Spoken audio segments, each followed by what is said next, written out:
Dystopia warning, obviously. I think you know what I'm going to be talking to you about today, don't you? Yeah, that's right. The May the 1st local elections, in which a subsection of Britain showed us what they really think, or the fact that they don't think. And if you didn't think that British politics could get any lower, so strap yourself in, or, strap one on. No one's shaming you here, unless you're a reform voter. This video may be a challenging listen. It might be a challenging wank. Either way, the important thing is that you tried. Although I must admit to you, this has been harder to make funny than my granddad's eulogy.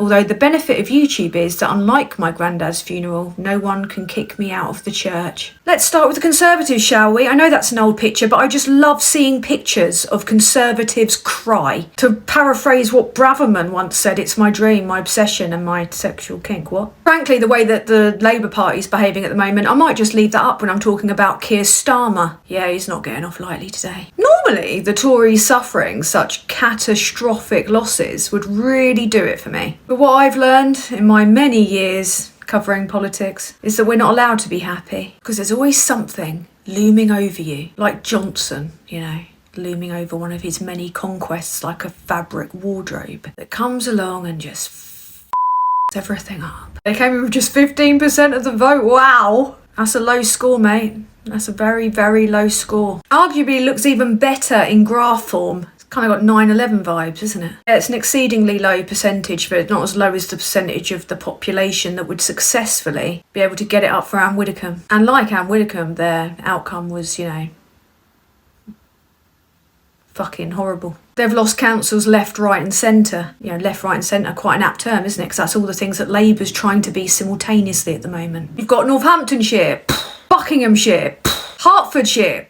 Well, got to get rid of her, hang on. Places where the Tories used to reign supreme. And now their seats are being filled by the far right, yeah. Today in my discussions with actual reform voters, some of them didn't know the difference between a local and a general election. But one upside was that a lot of them decided to buy my beans because I told them they were really magic. Even the Lib Dems, who are broadly just not respected, even though I do like Ed Davey, I can't help it, I just want to bake him a lemon drizzle. Even they managed to take Oxfordshire, Shropshire, Cambridge. Still, it's quite surprising, considering they're like Louis Theroux and his wry smile at the orgy in most elections. Right, now then, I think you know what's coming.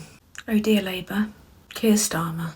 A man that's not just unconvincing as PM, but unconvincing as a human being. Ironic that sign has change on it, because that's what he's going to be asking people for around a station in Holborn soon, if the rumours are to be believed. He had every opportunity, mate. Every opportunity. A sizeable majority.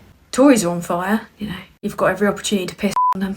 Every opportunity. One that we would all take readily. And instead you've turned around and pissed on your own leg. Instead of offering real change to the people of Britain, this party has kicked the shit out of the disabled, the poor, trans people. And to top that veritable buffet, they've decided to imitate Farage. One small problem there, people voted for change, not for you to impersonate the party that the Tories have been impersonating since 2016, ever since that melon thought that the way to deal with Nigel Farage was just to, call a referendum. Yeah, that turned out well, didn't it? Screwed our economy, screwed the fabric of society, and allowed that bigot whisperer haunt chain pubs like some kind of Weatherspoon's wank phantom, ranting about immigrants, when he could have just been left, in obscurity, giving himself a half-hearted tug over a framed picture of Churchill or Hitler. And Keir Starmer, he thought, do you know what?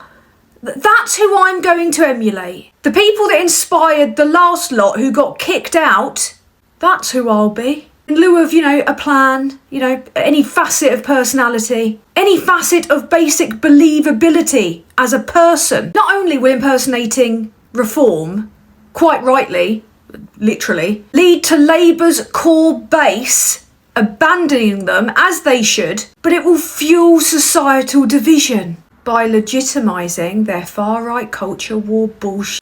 Voters that Labour are bending themselves over to try and suck up to hate him. Something they've got in common with, most of the left. They won't vote for him. They'll just go back to sharing mad conspiracies about him banging donkeys in their wildly racist Telegram group chats. Imagine looking at the Biden playbook and going, yeah, I think that's a great idea, that. Cap Captain Dementia. That's who I'm going to model myself on. One-term Joe.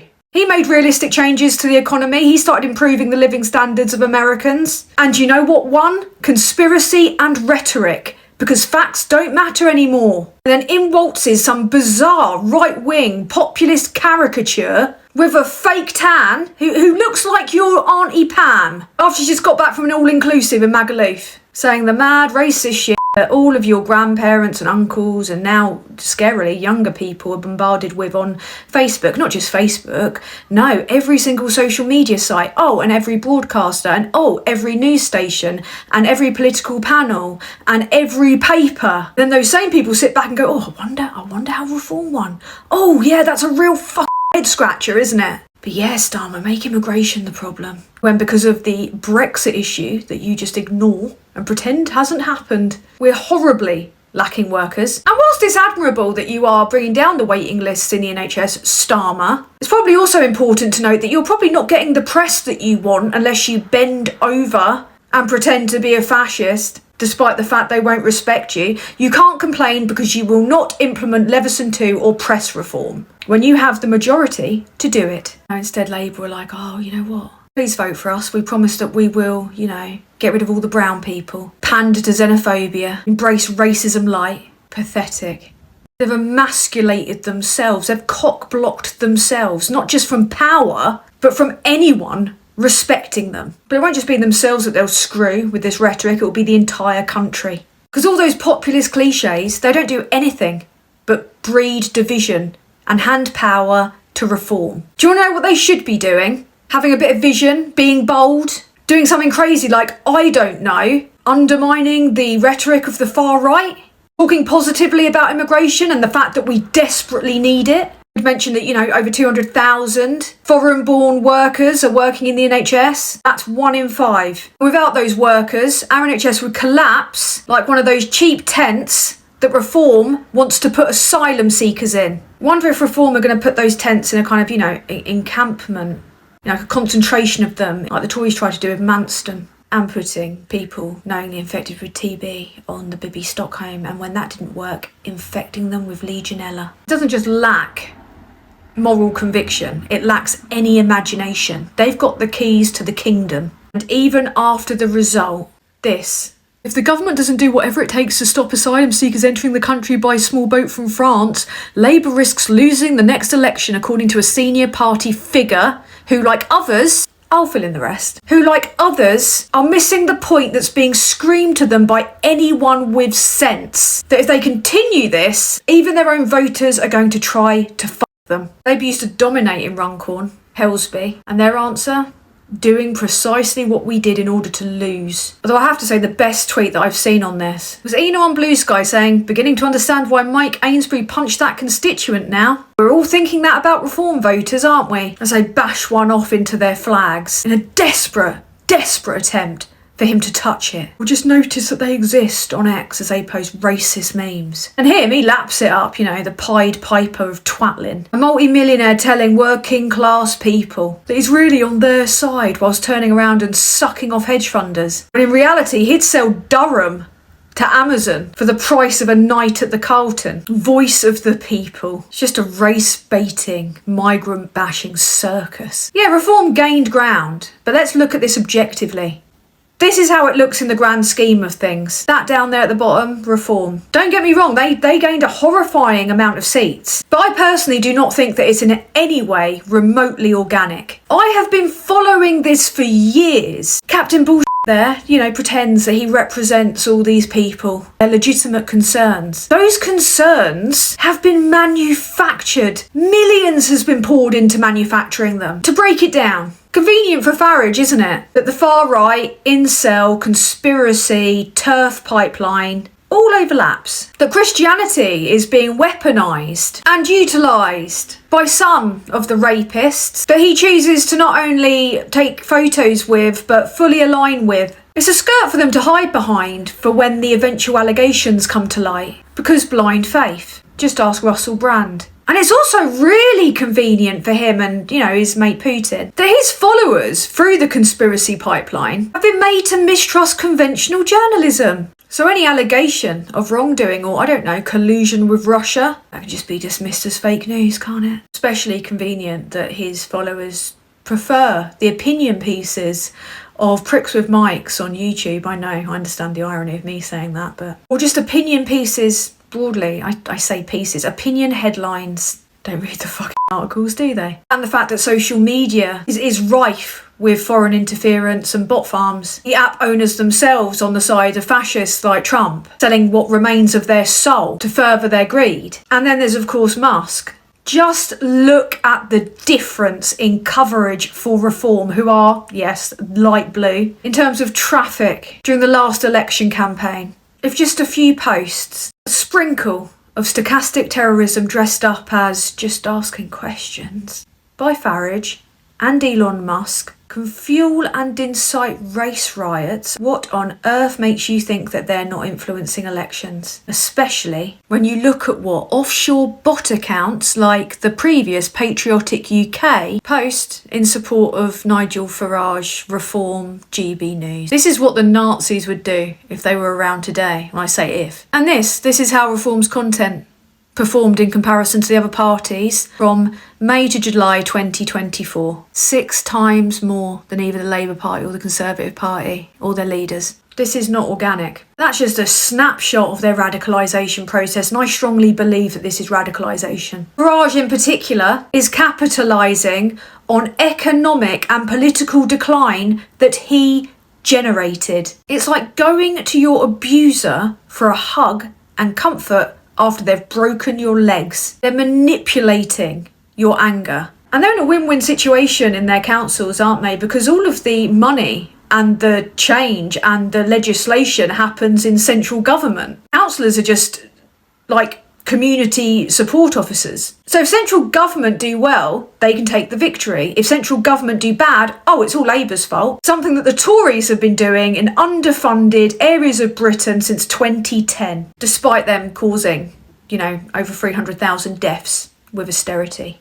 Another reason to slow clap that pig fuck and old, coked up tiny tears there. Because no one has ever helped Farage more than them. So after that, Farage wreaked havoc. There's nothing meaningful in the way of proper investigations into Russia's involvement in the Vote Leave campaign. Very little investigation into the rise of bots and conspiracy. No, Farage just says it's all grassroots. Yeah, of course it is. As they fail to vet their candidates and find that most of them praise Hitler and just casually use racist terms. Nothing done about the Cambridge Analytica scandal. In fact, an extraordinary lack of curiosity from the UK government at the time, the Tories. I wonder why the people that were playing tennis with the wife of Putin's former defence minister didn't want the intelligence services looking into that. And then you've got Elon Musk and Doge. Elon Musk, through UK branches of X, probably going to pump money into Reform. They certainly give Reform an extortionate amount of views on X. Shortly after his Doge clampdown, which was essentially just data theft, Russian IP addresses started hacking into the servers, didn't they?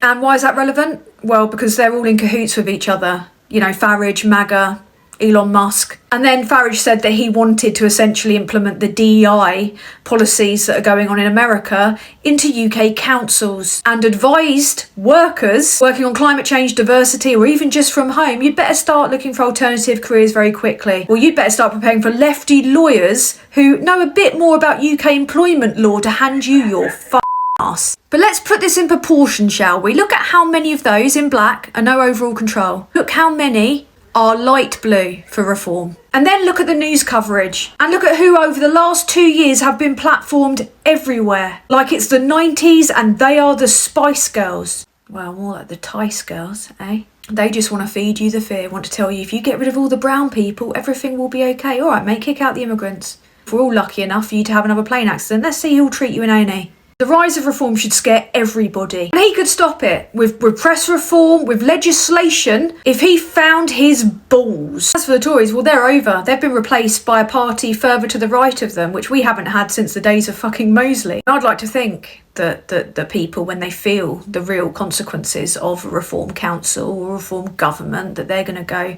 oh, look, that's what they really are. Realise they've been manipulated like people eventually did with Boris Johnson, even though most of us were like...